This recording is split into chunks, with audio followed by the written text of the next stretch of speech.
Shamak. I'm the program manager for guest access feature, and with me is Roshan.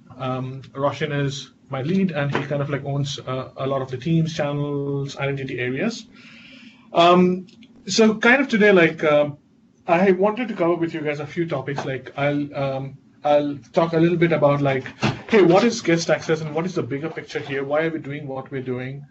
Then we'll probably skip the experience walkthrough. We can come back to it later if people are interested in looking at that. Then we'll go deep dive into details. We'll look at like how guest access actually works. We'll look at like how guest access integrates with Azure AD and Office 365. And then we'll look at some cheat sheet materials like, hey, this is some nice, neat tips and tricks and some materials that you can probably take a printout and keep handy. And then at the final few minutes, we'll keep for question and answers, hopefully like 14 or 15 minutes. As Bill mentioned, please keep posting your questions on the chat window, and we'll take a look and we'll respond to as many as we can in that time. So with that, let's look at the bigger picture of guest access. So there is a need for collaboration outside the organizational boundary. So there are a lot of reasons for this. One of the realities of business, of course, as all of us know, that organizations do not work in silos. They have a lot of partners, they have a lot of vendors, they have a lot of people that they work with like who kind of like happen to just live outside the organizational boundaries. And when I say organizational boundaries, I kind of mean like the corporate boundaries. So it can be the tenant, it can be the company itself. So there are, I know some organizations will have multiple tenants. So we are actually talking about people who live outside your management boundaries. These are people who are not your employees, for example. Collaboration in itself is what we believe should be an organic, automatic, and expansive process.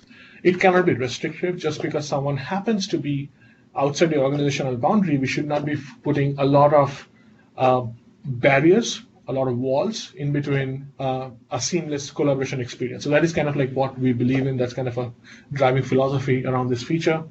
And obviously, as soon as everyone joins in, they get the same collaboration space, they get the same seamless Teams experience, they get the same kind of functionalities on the feature list that Teams provides for collaboration.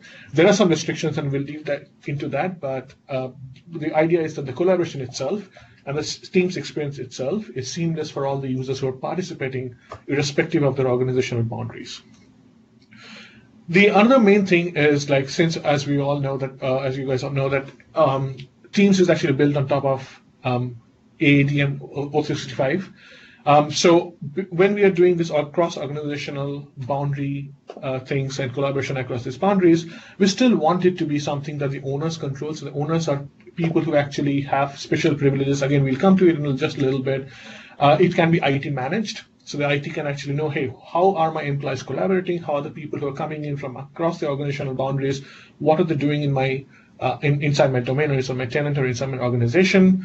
This is obviously O365 backed, which means that all the functionalities that O365 provides, the licenses it provides, are all there. And most importantly, all these things are enterprise grade secured because we back it by Azure AD and all the security promises that Azure AD provides. Which brings us to the guest access feature inside Teams. So to simply put, like, how we define guest access is that it allows your organization, and since a lot of organizations have multiple tenants, so it actually allows your tenant to, so to speak, to collaborate with people outside your organization by granting them access to existing teams, channels from one or more of your tenants, right? So, and this is like, we'll talk a little bit about access control. This is not like a full and uninhibited access. Is like there are some restrictions to it. Some things like owners can control, IT can control. So we'll come into that in the deep dive section. Members in your organization can actually, or your tenant can actually decide to invite someone from outside your organization to collaborate. Again, like some special permissions apply. We'll look at that. Invitation can actually be sent to business or consumer email accounts. So you can actually send it to someone at contoso.com or someone at fabricam.com, as well as someone with outlook.com or gmail.com IDs. As a person who is sending the invitation, you do not really care. You just kind of like figure out what the email address that you want to send the invitation to, and we take care of at the Teams end to kind of like make sure the user is properly set up properly set up to use the Teams functionalities that they want to use and that your organization allows them to use. So once the invitation is redeemed, so your member sends an invitation, the guest receives it, they redeem it, so there's a redemption process. We'll also look into that in a little bit. Then the guest has access to your Teams, chats, channels, meetings, and files. Again, like before, like we want team owners and IT to control the collaboration level of the users. And we talk about all the things that you can do from Teams, but this is not only restricted to Teams. Your IT admin can also add guests, and we'll pick those up, and they'll have their guest experiences inside Teams. I'm going to skip the experience for now and go into deep dive because I have been told that's what people are mostly interested in. But if you have time and if someone wants to look at the experience, we can definitely come back and take a look at it. So the deep dive, so breaking it down. So what is really happening? So there are three main components of this entire guest access process. It starts with the owner. So this is a team owner who actually invites, in this our case, our example is Jane. Jane invites Joe at Outlook.com to ContoSource marketing team. So Jane is an employee in ContoSource. She wants to collaborate with Joe, who resides outside ContoSource Tenant, and she wants to invite Joe in. And again, I'm using Outlook just as an example. You could as well use a AAD ID like a Fabricam.com or any other ID, organizational ID, which might or might not be backed by AAD. So that's the process number one. Someone has to invite from within the organization. Once the intent of invitation has been established, that hey, this is the user has. Oh, sorry, there's an echo. Okay, hang on 1 second. Technical difficulties.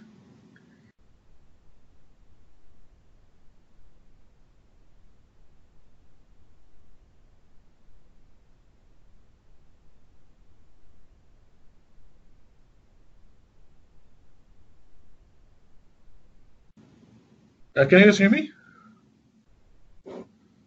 Yes. Yes. Okay, Yes, awesome. can. I can hear you guys as well. Awesome, sweet. Yeah, thanks, Roshan. All right. So as I was saying, so the first most important step is that the owner, who is a part of an organization, can be an employee, can be an IT admin. In our example, is Jane, who's established the intent that she wants to invite someone.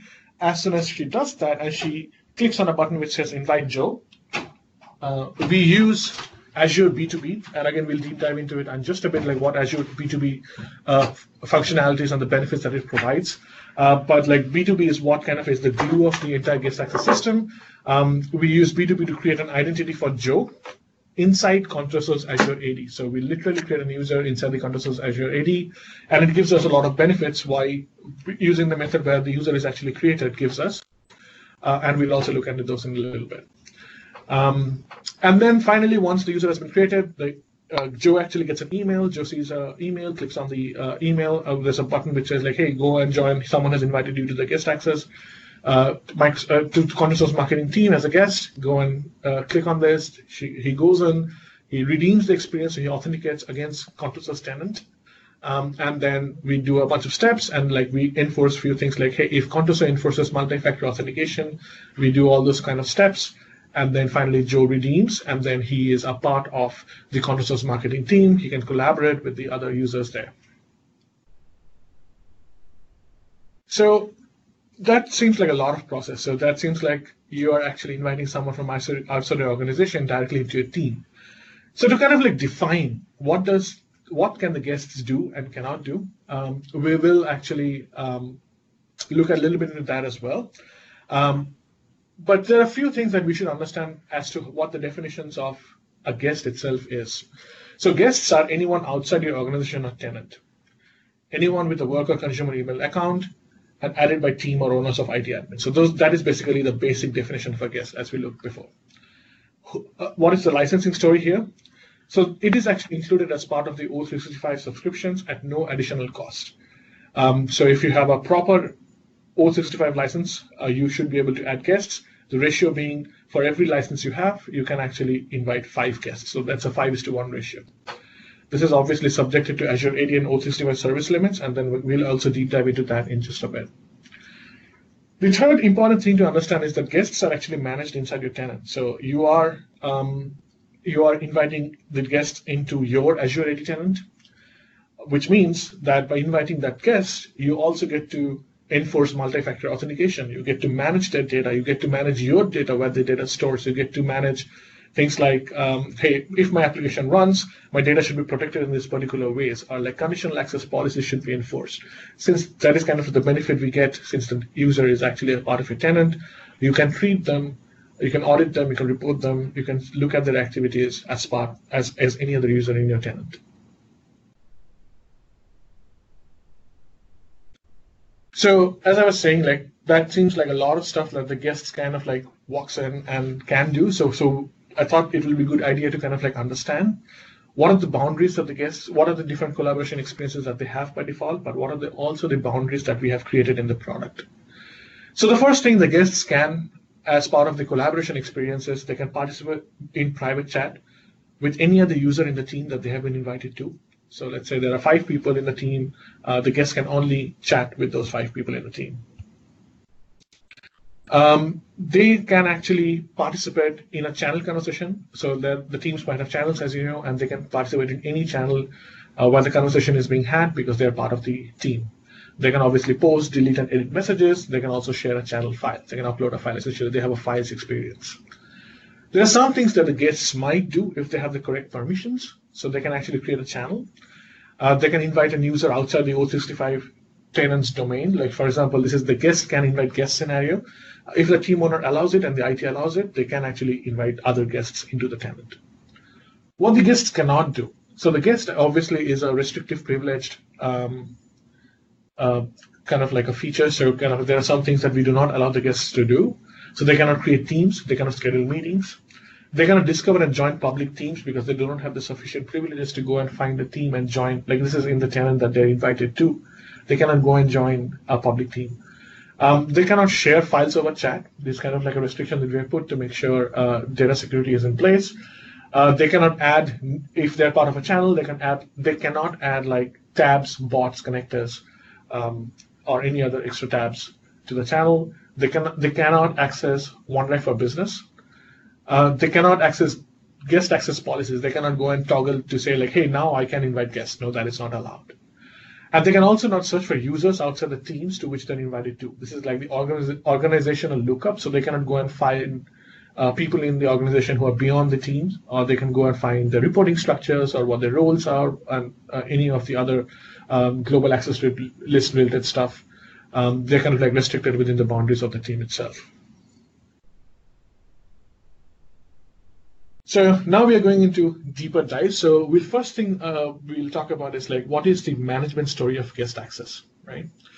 So there are what we call the 4 levers. So these levers are actually, remember, like guest teams is actually built on top of O365. It's built on top of O365 groups. It also accesses SharePoint Online, OneDrive for Business, and other apps. And obviously everything is hosted on the Azure Active Directory. So there are 4 levels of levers that we kind of like allow so that the guest user experience can be managed. So the first one is the global tenant level setting, which is like controls the directory experience, controls the tenant and application level experience. This relies on B2B. So if you want to change any of the AD related settings, you have to go to your portal and go to the B2B section, and then you can actually control what your guest experience looks like. And we'll also look at that in just a bit. Then you can also control the experience within the teams, right? You can basically say, hey, the guests can create guests can do this, but the guests cannot do the other thing, right? So you have a number of toggles. We'll also look at those. You can control within guest. You also need to enable teams license for the guests. So there is a toggle where you can go and say, hey, now I want to enable guests on this team. And that is also something that your IT, owner as well as IT admin can control. Then there are settings in O365 groups. O365 groups is something that, again, we built on top of. So there are a lot of things that O365 groups provide us. And there are a lot of things that O365 groups give levers or controls to the IT admins. And so we kind of like support those things, and we look at those as well. And then obviously there is like SharePoint Online and OneDrive for Business. That is our file hosting story. And they also have their separate guest access settings. Like they have, for example, SharePoint has something called an external access settings. So those are things that you have to set in parallel.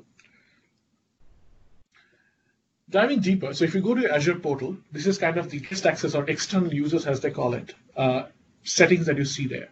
So the first one is that the guest users' permission are limited.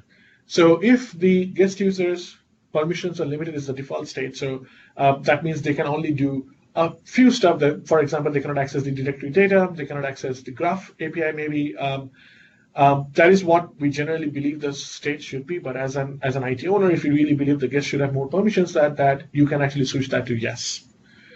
Then B2B also allows what we call the inviter role. So this is a special group of people. This is kind of like their delegated invitation scenario. So they have a special role which says like, hey, you are maybe not an admin, but I will give you permission to kind of like invite more guests to the tenant. For that to happen, you have to set that to yes and then add people to the group. There's a third toggle is that the members can invite. This is kind of like the basic of a guest user experience. So we believe that this should always be set to yes. And that this is like, hey, can my employees invite guests? And that is kind of like the core of our experience. And the last one, of course, is guest cannot invite. By default, this value is actually set to yes for tenants. This is, again, if this is switched on, then guests can invite other guests, not necessarily in Teams, but in other O365 products. Now, the second lever, as we talked about, was the licensing story inside the Teams app itself. So if you go to the Teams section, Teams owners section, you can actually see there's a section called what license you want to grant. And then there's a drop down which says guests and members. And then you want to select guest and say, hey, turn off Microsoft Teams on for all this type of users. Once you have switched that on, then your team owners can go and invite other guests. So the settings in O365 groups. So the settings down below is kind of like the most important settings, which is like, can your users invite other users from outside the organization? So that has to be set to on for anything to work. And then can people outside your from people from outside your organization, can they access other content which groups have access to? Remember, groups is a O365 concept. So group actually allows you to do a lot of more stuff than what you can do in Teams. So there are a lot of contents that it supports, a lot of other workloads, as we call it, or other products, basically, that it supports. And there are different things that you can do using groups in those other products. And so this is something that is specifically for that, but we also respect that flag, and we also look at that flag as part of our check of the levers for allowing guest access scenarios. And the last one, obviously, is like SharePoint Online and OneDrive for Business. So SharePoint Online and OneDrive for Business has been in business for a long time. And so they have also got very expansive set of access controls. And so those things still remain there, and those things are something that you can go and toggle. You can go and set up your SharePoint and OneDrive for Business the exact way you like. And then the thing that we do require for guest access is that the sharing with external users already in the directory should be set to on, because that is how users can actually access files and other documents that you've uploaded in your channels. So, and that's how they can actually use it, edit it, which is why this is required to be on. So how does all these things work? We talked about a lot of different settings. Excuse me.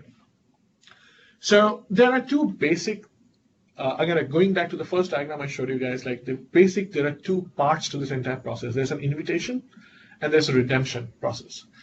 So during the invitation where your employee is trying to invite someone from outside your tenant, the first thing we do is we actually go ahead and check, hey, what does the AAD setting story tell us? Like, are members invited? Can members invite members? And all the different settings, we actually go and check them.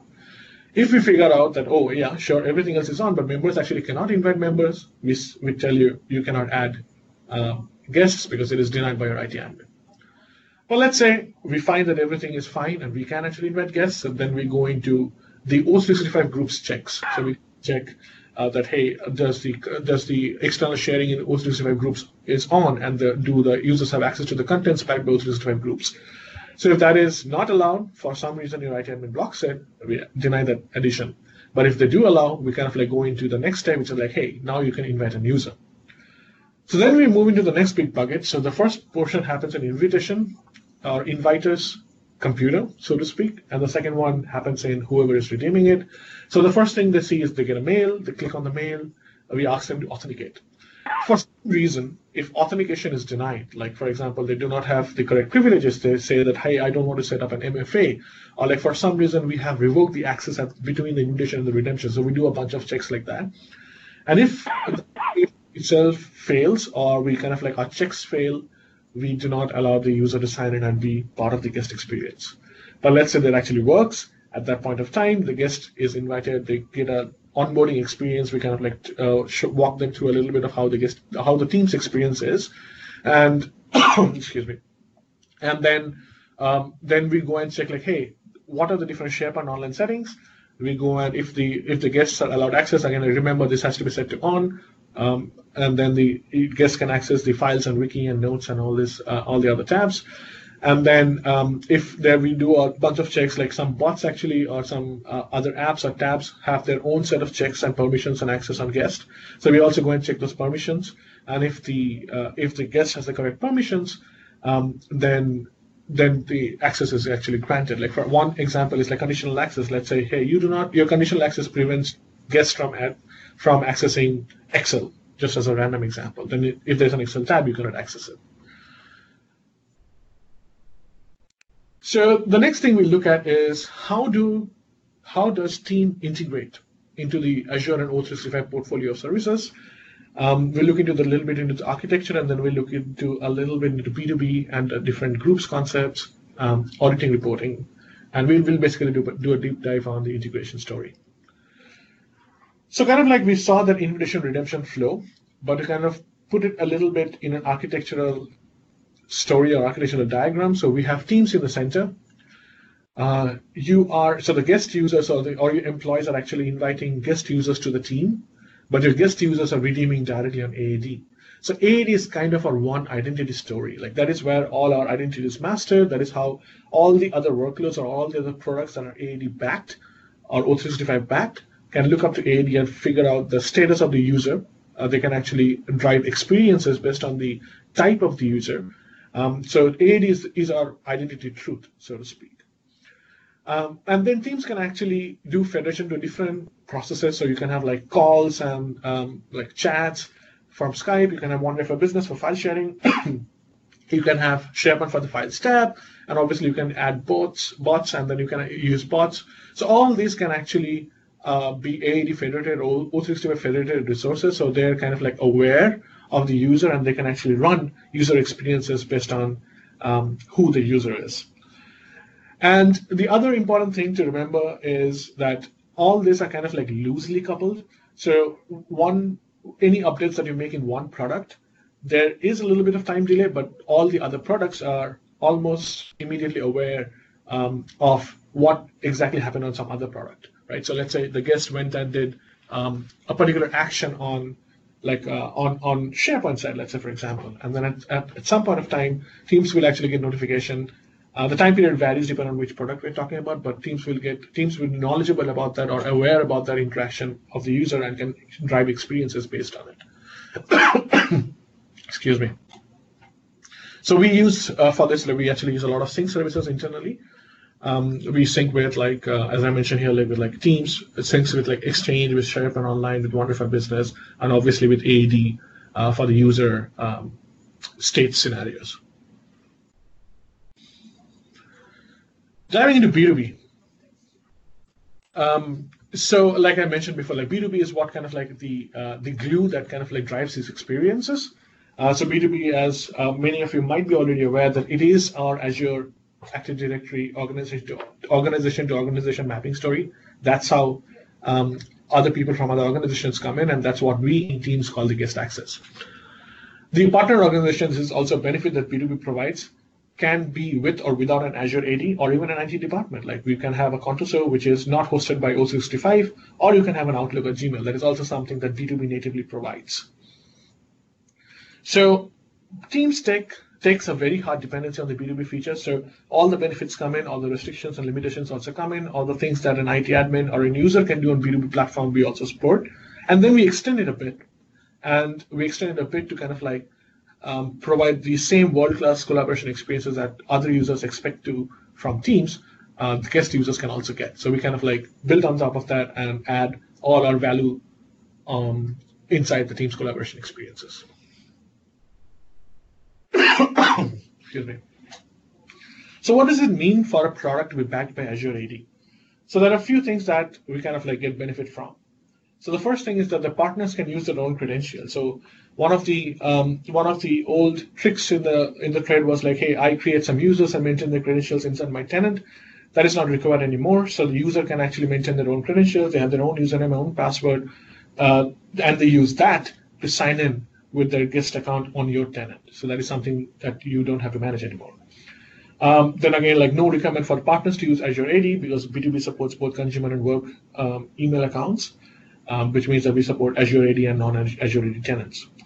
The other thing that we have seen businesses doing is that they kind of like set some external directories or complex setups, like they kind of like create a subtenant or they create a subdirectory within the directory to kind of like maintain all these users who are kind of like not really part of your organization. So those things are not required anymore. B2B takes care of all of those for you. But also it gives us, this is a very simple experiences for both the users as well as the tenant admins, but it also at the same time makes it extremely secure. Because all the authorization or the complex authorization policies that Azure AD allows, B2B maintains. So you can actually, things like we talked a little bit about like conditional access, that actually works on B2B because it's still built on top of Azure. And the entire security is kind of like in the background from the user's perspective. What they're seeing is probably a single factor or a multi-factor sign-in. That is all the user is seeing. All the complications of the security model is actually hidden from the user. And then this also allows us to maintain enterprise-grade security for apps and data. Like for example, like hey, I need this particular type of multi-factor authentication. B2B can go ahead and force that. Which brings me to my third point, which is like because of that, hey, users are maintaining their own credentials, you do not have directory, all the security model is abstracted away from the users. The management of these users is extremely simple. So you do not have to maintain account or password management or any other kind of credential management inside your tenant. There is no sync or manual account lifecycle, like, hey, the user left, and then I have to delete, and then I have to remove the credentials, I have to expire some data. So all those things are automatically managed. And obviously, you do not have to have any external administrative overhead, like you do not have to like work to figure out, and we'll come to it in a little bit, like to audit what the users or what your guest users did, or to monitor what your guest users are doing. Those are all things that come free with Azure B2B. Next, we'll look at a little bit into the licensing because this is, I think, like critical, and I've heard a lot of confusion around the licensing model. So the first important thing to realize is that B2B itself, and that means guest access also, does not have any special licensing requirement, right? So you kind of like get it free as part of your Azure AD subscription. We do, however, maintain a 5:1 ratio. So you can have 5 guests for 1 user license, right? So which means that your inviting tenant has to pay for the licenses depending on what kind of functionalities you want the users to use. What do I mean by that? So the licensing is actually required or determined by the feature requirement you want to put on your B2B users. So I give an example here, and you'll find a lot of more examples in the link that I shared below. So let's say you have 100 B2B customers that you want to use, right? And then out of those, you want 50 of them to have multi-factor authentication enabled. So with the so let's say 50 of them actually wants multi-factor authentication, and 50 of them wants also in addition to that conditional access. So going by the ratio, we actually need 10 Azure basic licenses so that we have multi-factor authentication, and then 10 Azure Premium P1 licenses so that we can also have conditional access for these users. And then if you want to add additional things, for example, you have other users who want identity protection features, then you would need Azure Premium P2 licenses, right? To kind of like bring the point home. So what I mean by this is that the licenses that you require on your tenant's end is directly related to the features that you want your guests to use. If you want your guests to use, if you want 5 of your guests to use multi-factor, you need to have at least 1 license that supports multi-factor. If you want 5 of your guests to have conditional access, you need at least one license, which is Azure P1, Premium P1, so that your guests can have conditional access. If you want identity features, 5 of your guests, you need at least 1 P2 license. So that's how the licensing model works. The other important thing to remember is that your licensing of B2B doesn't actually work on the authentication process itself, like we talked about, like MFA and conditional access and whatnot, but that is not what it depends on. What it depends on is the relationship of the user to the tenant. So what do you mean by that? So if a user is an employee of your organization, right, doesn't matter what the user type is. Like we have this concept in Azure AD where you can go and mark, hey, this employee is a part of my tenant, but I mark them as guest, right? So that is counted as one license because they are still your employee. So your employees, your staff, like your staff on your payroll who is signing in with their external identities, or an employee who is in a different business, but in your conglomerate, all of those people are considered to be your users and not external guest users. So they have to have licenses. Okay. Sorry, my mouse is not working. Okay. So the other very curious and important stuff that B2B provides is, this is another feedback that we have got quite a bit from our customers, as to like, hey, we do not maintain any allow or block lists of a group of users. So B2B actually allows that, and we have this feature, which is I think in preview right now, which where O365 groups also allow this feature, which is like, hey, I just want to block well-known domain names. Like you can have like a 3,000 or 4,000 number of domains that you do not want access to your tenant. You can basically list them all out, like hey, Outlook.com or Gmail.com are two things I don't want, but there are 38,000 more. So you can do that. Or you can also do an allow list where you say the only organizations that I'm going to allow are Contours and Fabric, and that's it. So it kind of like it's a this or that scenario, which means that it can actually either be an allow list or a deny list, but not both. So you can set up whether you have to choose whether you want to go the allow list approach or the deny list approach, and you have to stick to it. You can switch it. There is a switcher where you can go in your portal, and you can basically say, hey, I want to switch from allow list to a deny list, and vice versa. This feature is actually independent. This is a new feature that is coming up. So SharePoint Online and OneDrive for Business already has this concept, and they maintain it differently. If you want to restrict, let's say, things like individual file sharing in SharePoint Online, you would still need to go to SharePoint Online and set that up. Or if you want to do that in OneDrive for Business, you still have to do that on OneDrive for Business. Excuse me.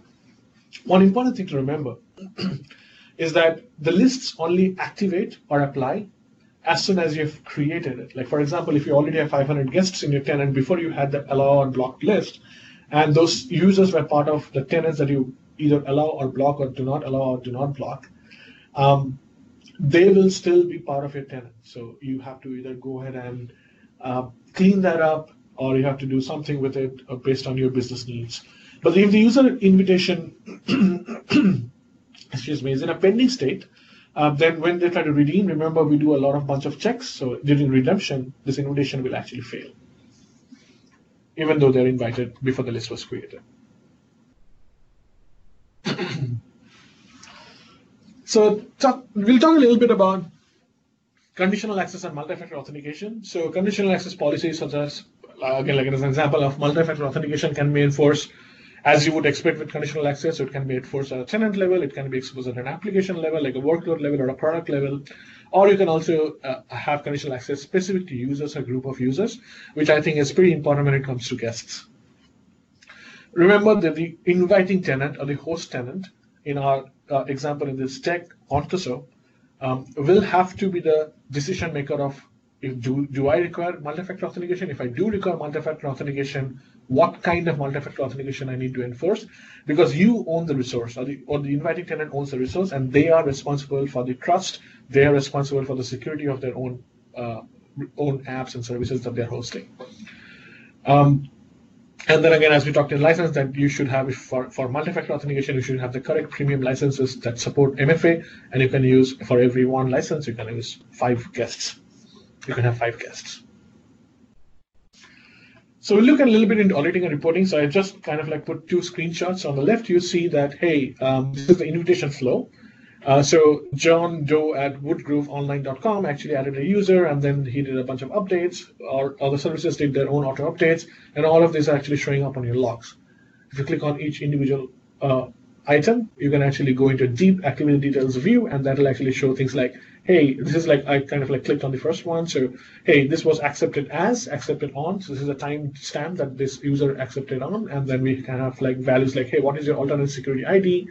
And then a bunch of other stuff like, hey, what is the UPM and stuff like that. So you can actually go and audit. You can run scripts. You can also use any of the auditing and reporting monitoring tools that you already use. This is again like hosted on Azure, so you can directly subscribe to it or directly ingest that in any tool that you own and already supports this scenario on Azure. All right.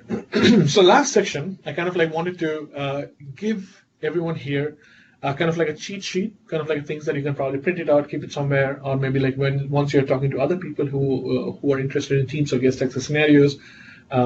This is a nice way, kind of like solving problems as well. Like, hey, this is this. I'm trying to do guest access. This is a problem I see.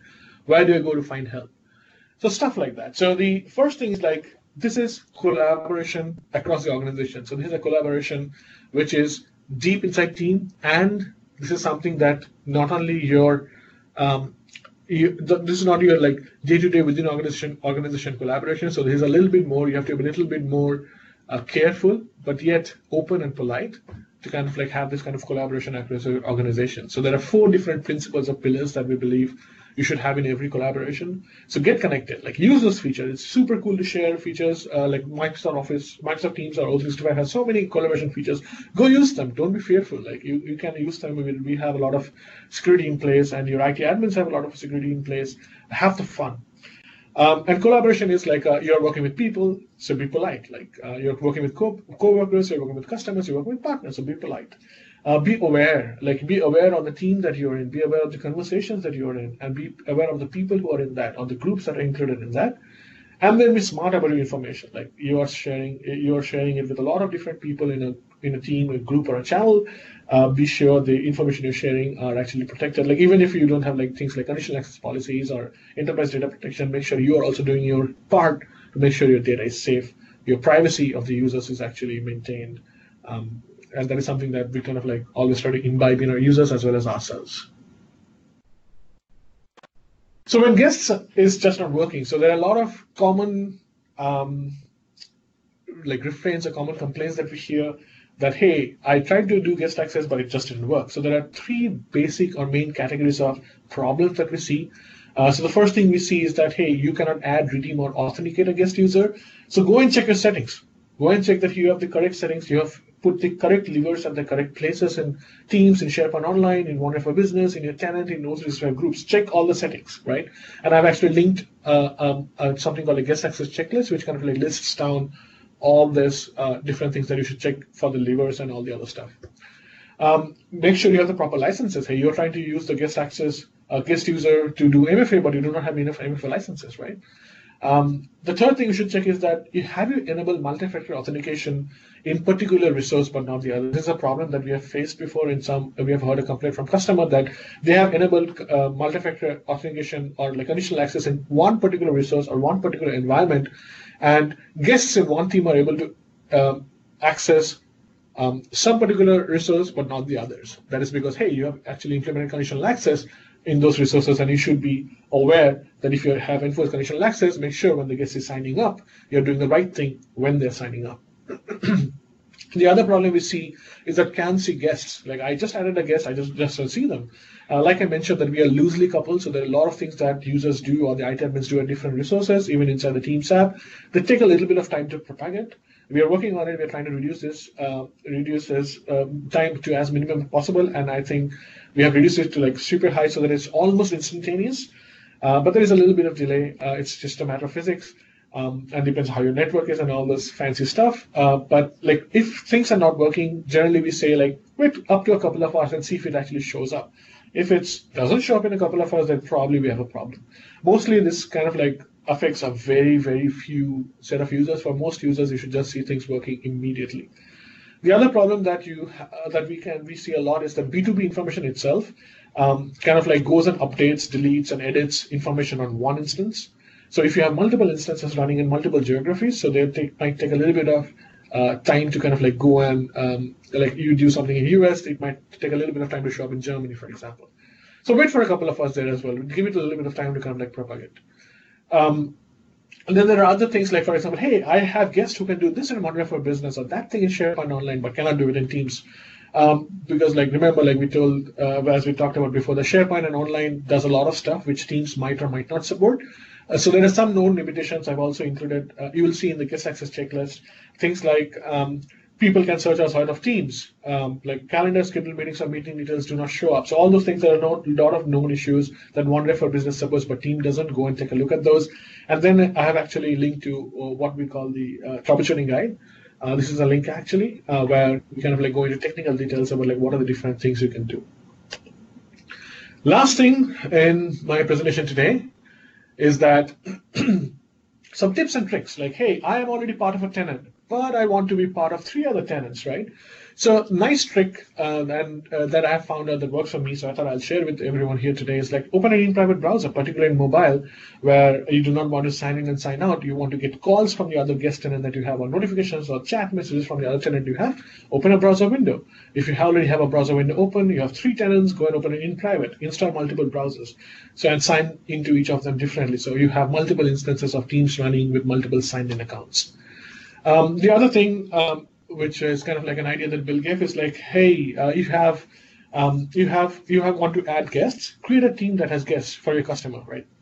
Go and like create it from them, whether in your tenant or vice versa. If you want to go and access as a guest to a customer's tenant, go and create a team there. Like that makes the process super simple, saves the customer some time.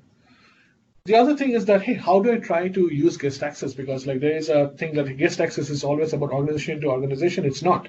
You can invite yourself. You can invite your personal email and experience the feature. Like it's super easy. Just go and invite any personal account you own, get that in, see how your personal account experience is, and that is your guest experience. And then we are always listening on Teams user voice. Go and post a feedback. Go and upvote a feedback that you already see there. We are always there. We are always listening. We group every week and kind of like go through all the feedback that we receive. So that's a very, very good way to get us heard, get yourself heard. And we also keep posting so you can also hear from us. And then so there are some other pointers. I'm going to go through them. I don't know if you're going to share the deck, but essentially like there's a link where like, hey, if I turned on guest, another common question that we hear is that, hey, I just turned on guest. What else did I turn on the tenant? And then like, how do you do all these things from PowerShell? And there's a latest improvement. A couple of weeks back, we did a few improvements on the B2B platform itself. Like for example, now guests can redeem with their invitation. And there are a lot of different features in that blog that I've listed there that you can go and take a look. All right, now we'll move on to Q&A. Let's see. Are the guest license limits pooled? So I think this kind of came a little bit earlier. So yeah, so there is a hard limit of 5. So this is a question from Jeff, like, are the guest license limits pooled, or is there a hard limit of 5 guests for each user? Yes, there's a hard limit of 5 guests per user license. So depending on the functionalities you want on the guest, you have a hard limit of 5. Second question from Jessica, if I invite a guest to a team, are they able to access the file store in the SharePoint associated with the teams too? Or do I have to grant them permission separately to the file space? No, they have access. As soon as you invite, as soon as the guest signs in and redeems, they can actually have access to all the files and channels. As long as the SharePoint is set to allow external. Yes, as Roshan pointed out, as long as we talked about, as long as SharePoint actually allows external access. As long as external access is set to on, you guests can do it. Then a question from Anthony, how do access controls like conditional access apply to guests? I think we just talked about this, came in 1124. If you have further question, Anthony, you can just ping. If you're blocking access to SharePoint from external IPs or recurring compliant devices, would the settings apply? Yes. So your device location settings, your I'm trying to remember conditional access settings, but like your device, your location settings, your MFA settings, all those conditional access things actually do apply. Let's jump. Bill has summarized a set of questions. So okay. Bill has already summarized. Okay. All right. So I'm looking at Bill's summary. So if you invite guests from an organization and the guest has to create a Microsoft account, we have a concern that if the user leaves the organization, the Microsoft account is still valid, exists in our AD, they have access to the teams. How can we control this scenario? Okay, so the good thing about B2B is like when even if the user signed in using MSA, what we do is we create an instance, an AD user object on your tenant. So it's not an MSA account, it's literally an AD account just like any other employees you have with the user type called guest. So you can actually go and run a query, you can actually manage, you can set expiries, like manual expiries, and you can run a script to delete any users who have left the organization. Guests can also themselves go into the channel or the team that they're part of, and then there's a hover icon. They can click on it and say, I want to leave this team. And they can do that, and that is also something that they can self-service. Yeah. So just to add on to that, so if the organization has a presence in AAD and you invite the user via their email, they would be signing in with the AAD account, and whenever that user leaves the organization, the AAD account will stop working.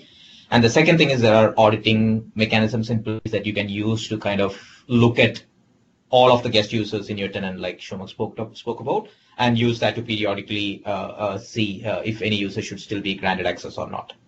Right. Wait, we missed that. Oh, no, it's the same question. It's the same question. So question number 2, does an invited guest show up in other O365 services? Like a guest added to the team can now be discovered in a people picker on a SharePoint Online, would like guests to be only within that team.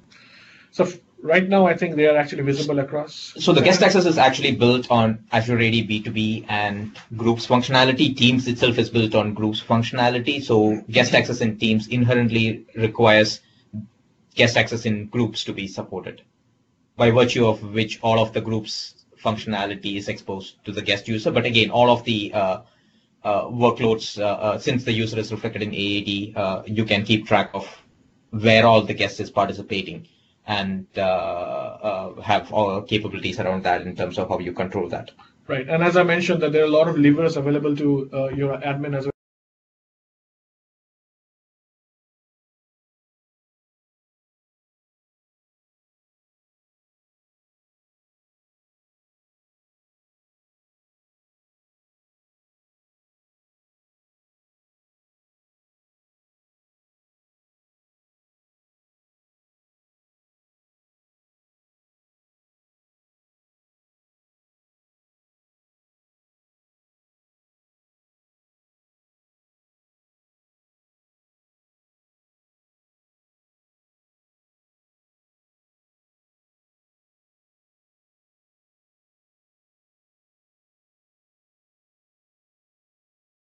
Access, except for the certain member permissions like creating channels, etc. But from a document access point of view, today there is no way to constrain a team member, including a guest, to a read-only mode. I'm wondering if they can actually set a policy to target that document library. Maybe. I don't know. Yeah, I cannot confirm that maybe, but maybe you can actually. We can take that up as a follow-up question to see, but there is no direct way to the guest in general has read-write permissions to all of the group functionality. Right, by design, yeah. All right, did we miss anything? So there's a question from Elaine. Hopefully I'm pronouncing that right. So does Azure B2B do anything for access to Power BI content? I believe Power BI sharing is built on the same B2B platform. So invites from Power BI should work in a similar fashion to Teams. Okay. From Akila, can we allow guest access for specific teams having guest access turned off? Yes. For the rest of the teams in the tenant.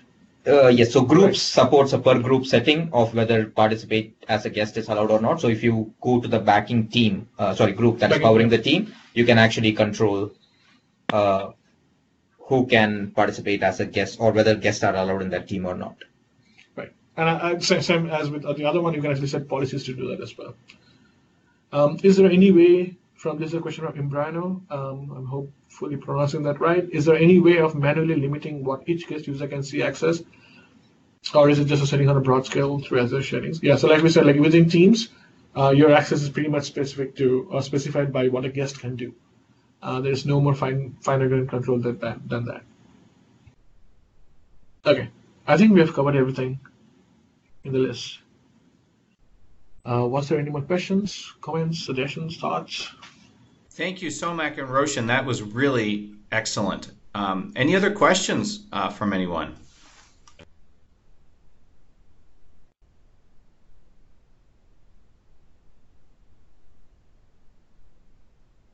Okay, I guess we've addressed all their questions. I will be sharing the recording of this presentation as well as the slides with all of you. So look for my follow-up email and feel free to forward broadly within your organization. This is part of a series, and I'll include an invitation to future events.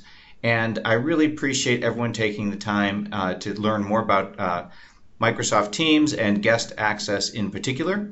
And Somak and Roshan, thank you very much. This was really a strong presentation. Thank you. Thanks, Bill and River. It was great talking to everyone. Yeah. Bye-bye. Bye.